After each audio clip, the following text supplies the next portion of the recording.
মুসলমান অথচ কোরআন শরীফ পড়তে জানে না, এটা কি ধরনের মুসলমান? প্লাস্টিক মুসলমান, ফালতু মুসলমান, আকামলা মানুষ। মুসলিম পরিচয় দিয়ে আল্লাহর কোরআন পড়তে পারে না, এর চাইতে বড় দুর্ভাগা বদনসিব আর কি হতে পারে? তাইলে বলতেছিলাম কোরআনুল কারীম তেলাওয়াত করা উচিত।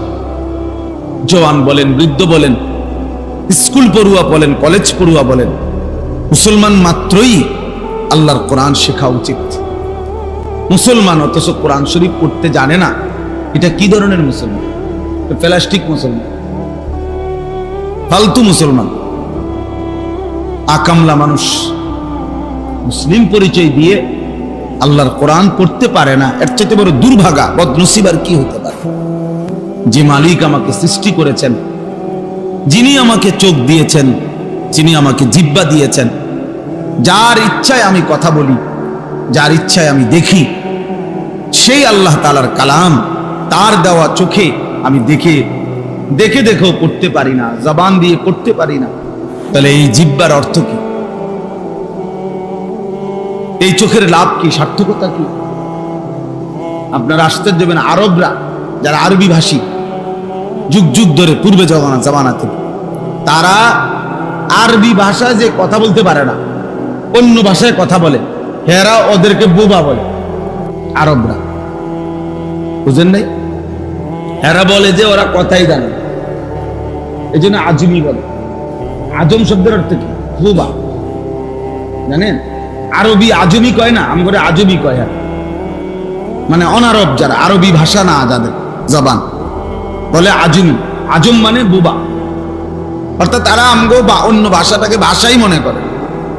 তাহলে যেখানে আরবি বলতে পারে না বলে এরা বলে বোবা, তো সেখানে যে ব্যক্তি কোরআন শরীফে পড়তে পারে না, সে কিসের মুসলমান? এ তো বোবা মুসলমান, এ তো মূলত বোবাই। মূলত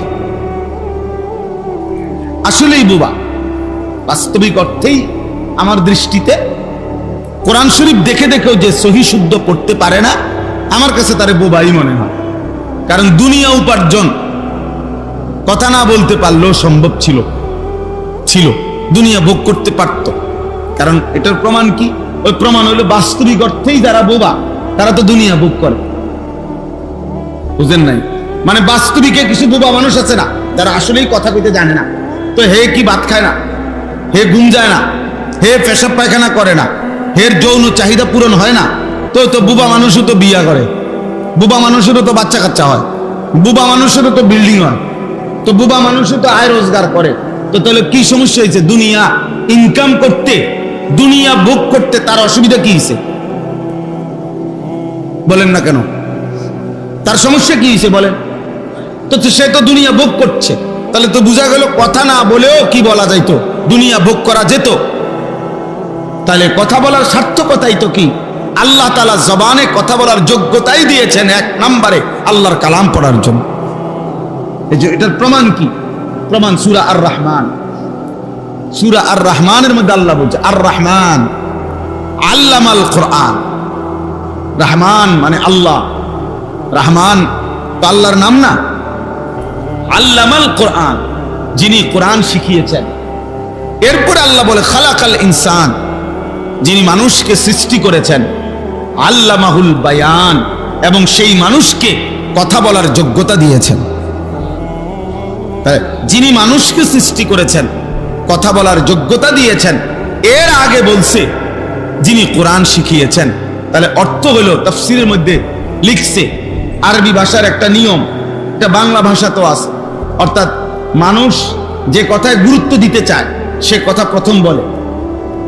তো আল্লাহ তাআলা কোরআনের তালিম, এটার গুরুত্ব বুঝাবার জন্য মানুষ সৃষ্টি করেছেন, এই কথা পরে কইছেন, আগে বলছেন কোরআন শিখাইছেন।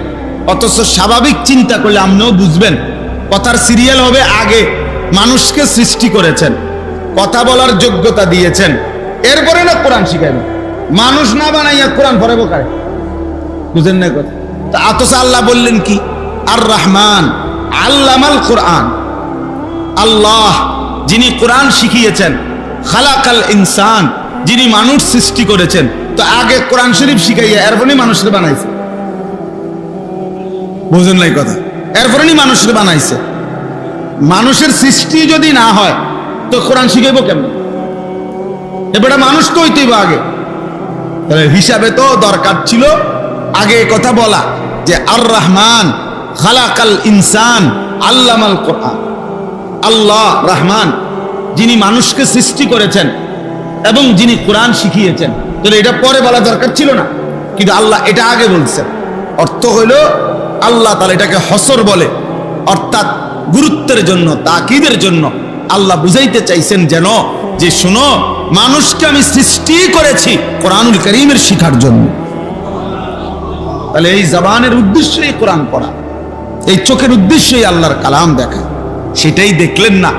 মুসলমান হয়ে দুর্ভাগ্য, বদনসিব, বদ্ধ কপাল, দুনিয়া এমনি অর্জন হইত।